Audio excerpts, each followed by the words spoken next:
Құрметті оқырмандар, бүгінгі бейнеролик саясатын суырылған сара санағы, бүкіл әлем мойындаған дара тұлға, алғыр басшы, Қазақстан Республикасының тұңғыш президенті Нұрсұлтан Әбішұлы Назарбаевқа арналады.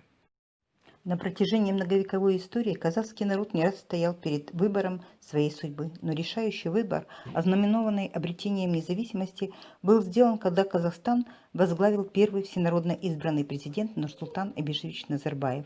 Наш президент среди современных политиков известная личность, получившая признание и уважение не только у себя на родине, но и во всем мире. 1 декабря – День первого президента Республики Казахстан. Это праздник особенный. Он подчеркивает огромный вклад Нурсултана Абишевича Назарбаева в строительство и созидание независимого Казахстана. Это закономерное проявление благодарности народа своему президенту.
Қазағым қайда түледі.